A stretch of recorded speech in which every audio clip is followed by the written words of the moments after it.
घूमेंगे फिरेंगे मस्ती करेंगे, कुछ अपनी कहेंगे कुछ उनकी सुनेंगे। उपन्यास के इस भाग में जानेंगे क्या होगा जब बिछड़े मीत मिलेंगे।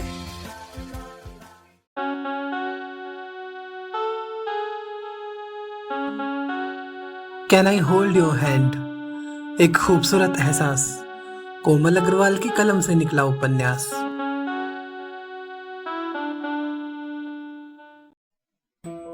हाय गाइस, मैं हूँ कोमल अग्रवाल और आप सुन रहे हैं can I hold your hand, एक खूबसूरत एहसास का 81 भाग। कहानी के पिछले भाग में आपने सुना कि पाखी और सूरज दोनों में से किसी की तबीयत खराब जान प्रशांत सहित सभी उनके स्वीट में पहुंच जाते हैं और यह देख वो दोनों हक्के बक्के रह जाते हैं। रानी के लिए प्रभात का चुनाव किया जा रहा है तो मंजीत और नीलम की शादी पक्की होते होते टूट जाती है। अब आगे सब घूमने के लिए निकले तो पाखी ने प्रभात को भी साथ ले जाने का सुझाव दिया। सूरज प्रभात को बुला लाया, चलो बैठो गाड़ी में। लेकिन यहाँ काम, प्रभात सोच में डूब गया। तुम्हें काम की ज़रूरत नहीं, आराम की ज़रूरत है। It's an order. सूरज ने आदेश दिया तो प्रभात खामोशी से गाड़ी में बैठ गया। 2 गाड़ियों में सभी रवाना हुए। रास्ते में आलू सिंह भी आ मिला। उसके साथ कोठी से सभी लोग आए थे, केवल काका और काकी को छोड़कर। लाइब्रेरी चौक से निकल सभी गाड़ियां पहुंच चुकी थी कंपनी गार्डन। एंट्री ले सभी अंदर आए और शुरू हुआ एंजॉयमेंट। एडवेंचर पार्क वहां सेंटर ऑफ अट्रैक्शन था। कई तरह की राइड्स और स्विंग्स बच्चों और बड़ों के लिए अवेलेबल थी। पंकज मुन्नू सहित वेल में बैठा, उसे सबसे ज्यादा मजा आ रहा था। एक मानव निर्मित झरना ऊंचाई से गिरता हुआ बहुत ही आकर्षक लग रहा था। पानी की कलकल आवाज सुन पाखी ने उस दिशा में देखा और देखते ही मुग्ध हो गई। चलो ना प्लीज, उसने सूरज का हाथ खींचते हुए कहा। दोनों सबको आवाज दी झरने के पास आए। सबने तस्वीरें खिंचाई और मस्ती की। एक जगह पारंपरिक परिधानों का तांता लगा हुआ था। अनेक पर्यटक पहाड़ी आउटफिट्स ट्राई कर रहे थे। सब लड़कियां रोमांचित हो उठी। वैशाली को गढ़वाली परिधान पसंद आया। वह पाखी को लेकर चेंज करने चली गई। जब वह आई तो उन्हें पहचानना मुश्किल हो रहा था। सूरज और हरीश तो उन्हें देखते ही रह गए। हरीश ने चुटकी ली, इनके साथ हम ऐसे फोटो खिंचाएंगे तो ऐसा नहीं लगेगा कि बंदरिया के गले में मोतियों का हार। बंदर तो मेरी सखी बोल रही थी आपको सगाई वाले दिन, पाखी ने बताया तो हरीश की बोलती बंद हो गई। सूरज ने पहाड़ी कुर्ता और टोपी लगा पाखी के साथ तस्वीर खिंचवाई तो हरीश को भी शौक चढ़ा। उसने भी नखरे करते हुए वैसा ही लुक बना लिया। अब ऐसा लग रहा है जैसे बंदर के गले में मोतियों का हार पड़ गया हो, सूरज ने हरीश को कमेंट किया। वैशाली खुश हो गई और हरीश की किरकिरी हो गई। अम्मा बाबूजी, बुआ जी और मौसी जी बाग में घूम घूम कर हरियाली का नज़ारा देख रहे थे। प्रशांत और गुरविंदर सपत्नी सहित फूलों पर टिप्पणी करते उनकी वैरायटी पर चर्चा करने में बिजी थे। इधर ये लोग इसमें व्यस्त थे और उधर 3 जोड़ियां कुछ और ही कर रही थीं। झुमकी मटकती हुई मंगलू के पास आ पहुंची और उसे छेड़ने लगी। कभी देखे भी हैं ऐसे गुलाब या पहली बार ही देख रहे हैं मंगलू महाराज, उसने पूछा। राम भली करे, हमरे गांव में हमरे घर के पीछे की बाड़ी इससे भी बड़ी है और उसमें हम उगावत हैं बैंगन, भाजी, पपीता, मूली, गाजर और इतनी सब्जियों के नाम उसने गिनाए कि झुमके का तो माथा ही घूम गया। तो सब्जी की दुकान काहे नहीं खोल लेते मंगलू महाराज? झुमके ने उसकी हंसी उड़ाई। तो हार जैसी सयानी जोरू मिल जाएगी तो वो भी कर लेंगे, राम भली करे। मंगलू बोला तो झुमकी पहले तो थोड़ा इतराई, फिर शर्माई, फिर पैसा बदल बनावटी गुस्सा दिखाने लगी। वहीं दूसरी तरफ प्रभात गुमसुम सा पार्क में घूमता हुआ रोजी के बारे में सोच रहा था। यह फूल तोड़ना मना तो नहीं है ना? रानी ने मौका देख पूछना शुरू किया, जबकि जवाब उसे अच्छी तरह पता था। बिल्कुल मना है, प्रभात ने संक्षिप्त में उत्तर दिया। एक बात पूछ सकती हूँ, अगर आप बुरा न माने तो? रानी ने पूछा। बुरा मानने की क्या बात है, पूछिए, प्रभात ने सीधे शब्दों में कहा। आप क्या रोजी में इंटरेस्टेड हैं? वह कहते कहते रुक गई। अरे नहीं, वो कहाँ, मैं कहाँ, प्रभात मायूस होकर बोला। क्या वो आपके लायक नहीं है? रानी ने फिर पूछा। नहीं नहीं, मैं तो यह कह रहा था कि वो कितनी स्मार्ट, पढ़ी लिखी और मॉडर्न टाइप गर्ल है, प्रभात ने कहा।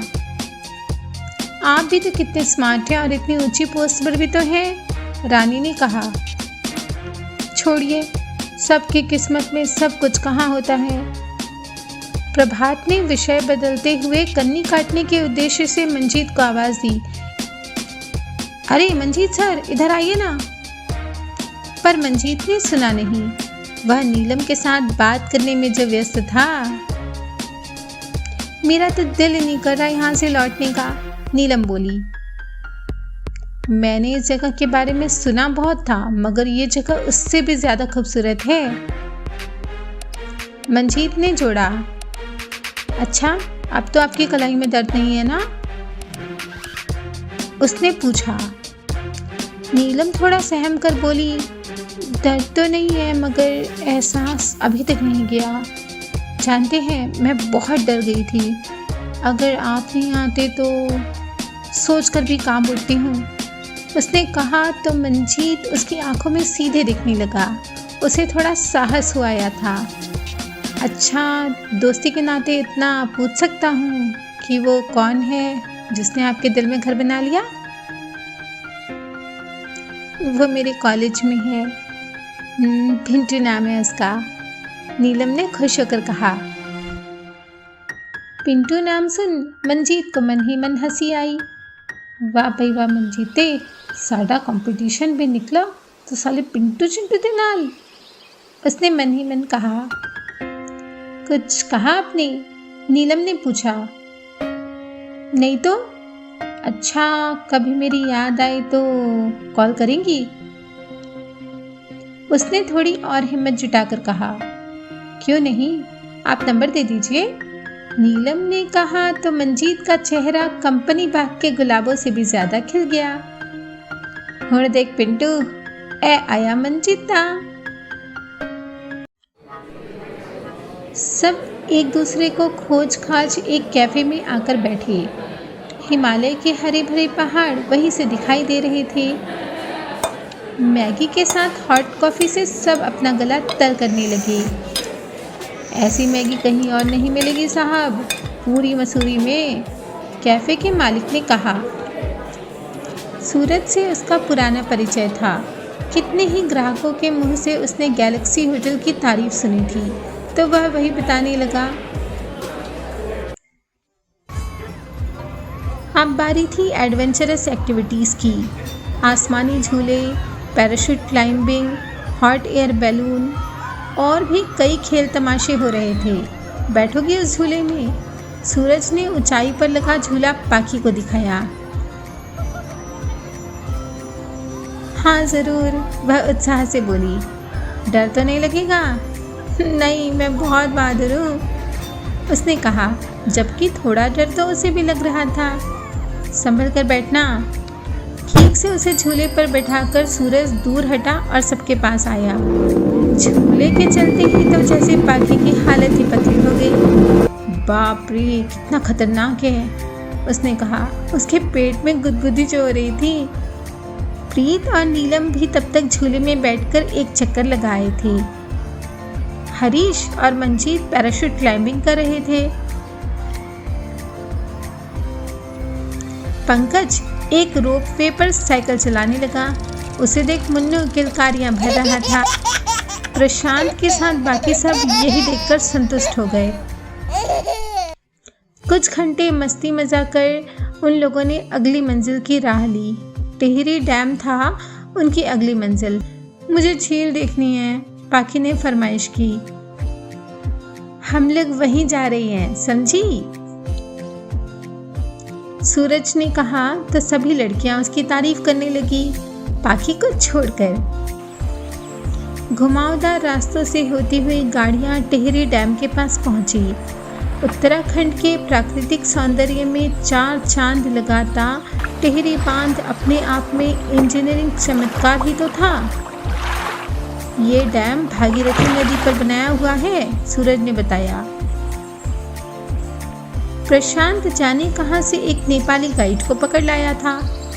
ओ साहब जी, हम हैं पशुपतिनाथ, पूरा गढ़वाल का चप्पा चप्पा घुमा सकता है। तो फिर इस डैम के बारे में ही कुछ बताओ, प्रशांत ने कहा। वह बिना एक पल गंवाए जानकारी देने लगा। ओ साहब जी, ये इतना बड़ा है कि जब ये टूटेगी तो इसमें कम से कम 8-10 शहर तो डूब ही जाएगी। तो फिर इसे बनाया ही क्यों? मीनाक्षी ने सवाल किया। अरे भाई, वो इसलिए कि इंडिया की पॉपुलेशन कुछ तो कम हो, हरीश ने दार्शनिक अंदाज में कहा। अच्छा मजाक कर लेते हैं, प्रशांत ने कहा। हाँ भैया, जो होकर जो ठहरे, वैशाली ने उसकी खिल्ली उड़ाई। हाँ जी, कोई तो काम आ रही है, वरना कुछ लोग तो नाकार ही होते हैं, मंजीत ने स्वयं को कोसते हुए कहा। पाखी एक रेलिंग को दोनों हाथों से थामे बांध के उफनते जलप्रपात को मुग्ध दृष्टि से निहार रही थी। कितना प्यारा है ना, और डरावना भी, उसने सूरज से कहा। एक इंजीनियर जाने कहाँ से उनकी सेवा में हाजिर हो गया था। सूरज और उसका पुराना परिचय था। दोनों ने कुछ बातें की, फिर वह सभी को विशेष मार्ग से प्रकल्प के अंदर ले गया। 3 स्पिलवे गेट्स है यहाँ सर, और बारिश होने पर सब के सब खोल दिए जाते हैं ताकि बांध को कोई नुकसान न पहुँचे, उसने बताया। 4 जनरेटर्स भी हैं जिनसे इलेक्ट्रिसिटी प्रोड्यूस होती है, और सब मशीनें भी दिखाई। कितनी बिजली बन जाती होगी? प्रशांत ने जिज्ञासा व्यक्त की। पक्के तौर पर तो नहीं कहा जा सकता, पर 2 से 2,500 मेगावाट का टारगेट होता है, और यही बिजली भारत के कई प्रांतों में सप्लाई होती है। अच्छा जी, कौन कौन से? गुरविंदर ने पूछा। अपने राज्य में तो होती ही है, इसके सिवा दिल्ली, बिहार, दक्षिण के भी कई राज्य हैं। पूरा प्रकल्प देख सब बाहर आए। पशुपतिनाथ अपनी टोपी ठीक करता हुआ सभी के आने की राह देख रहा था।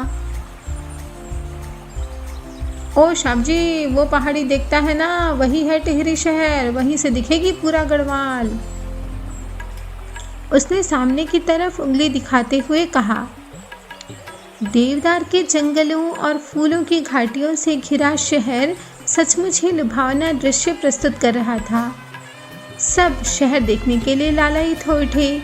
चलेगा साहब, हम यहाँ का चप्पा चप्पा जानता है, उसने कहा।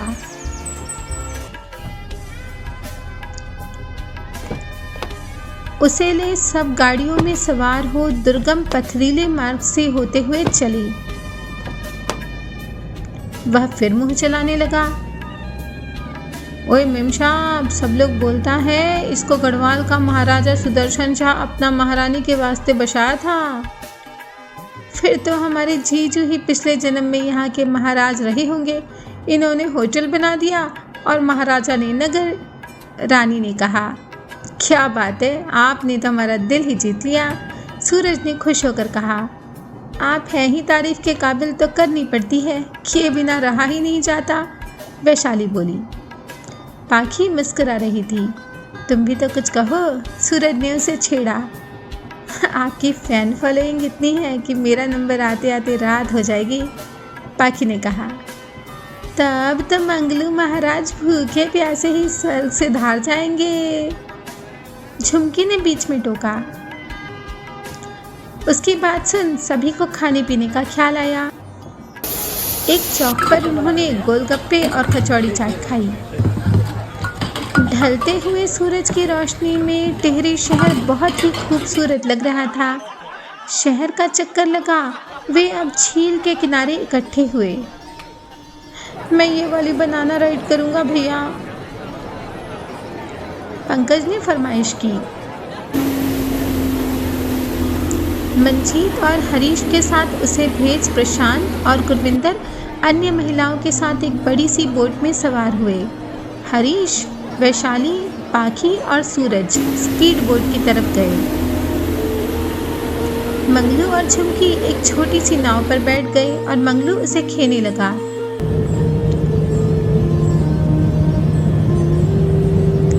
देर तक बोटिंग कर सब वापस किनारे पर आए।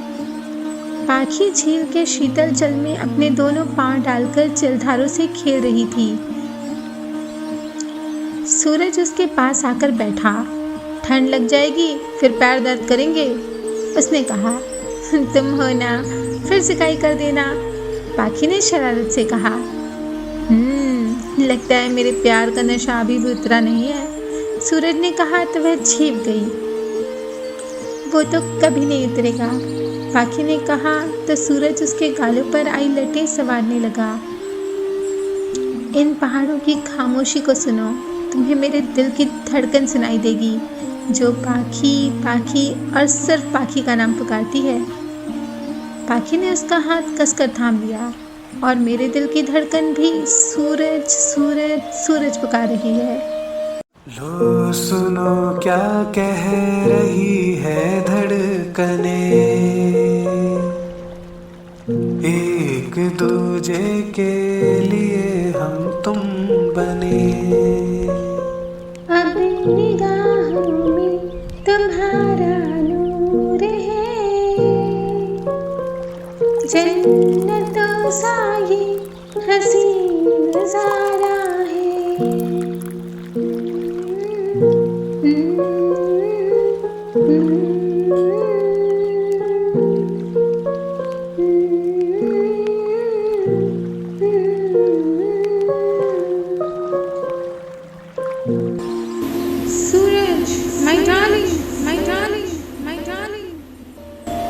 एकाएक एक मृदु स्वर लहराता हुआ सा उनके कानों में आ पड़ा।